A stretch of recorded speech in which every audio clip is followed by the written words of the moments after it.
Lakshmi Kulkarni. Today I am going to perform an experiment on a spring constant. Let me first explain about the experimental setup.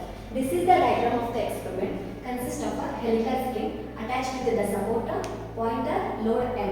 When we apply the mass load on the spring, it starts to oscillate in the vertical plane. Why? Because it has the property of the elasticity. When we apply the external force on the spring, it opposes the external force by exerting the restoring force. Same thing I have been constructed here. The material required to perform this experiment are a helical spring attached with the supporter, weight hanger. These are the some masses having the weight of 50 gram. This is the timer having the start button, stop button and reset button. Let's start first trial. Now let's perform the first trial. Pull the hanger downwards. While using this, simultaneously start the timer. 1, 2, 3, 4, 5, 6, 7, 8, 9, 10. For the first 10 oscillations, we have got the 6 seconds.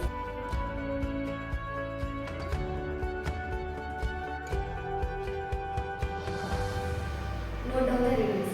For the first trial, we have taken the mass of 50 gram, that is converted into kg, that is 0.05 kg.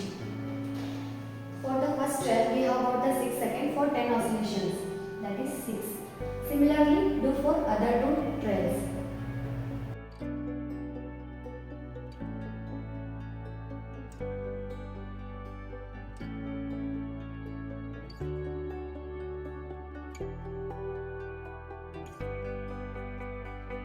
Why? Because to avoid the errors, calculate the mean t, that is 6, and we have to calculate the time period for one oscillations, that is mean t divided by number of oscillations.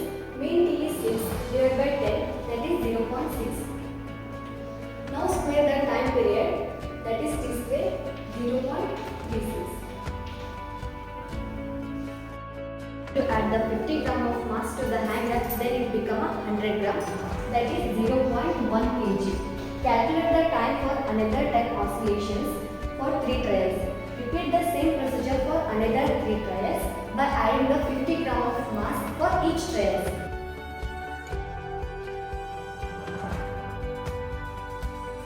Once we got the all readings, then we proceed for the graph. The graph is plotted between the mass versus time squared. Then we got the straight line. That straight line intersected on the negative x-axis. That point is called as the effective mass.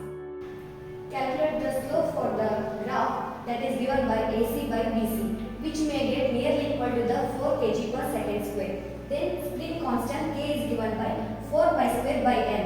This n represents the slope of the graph, that is 4 pi square by 4, which we nearly get.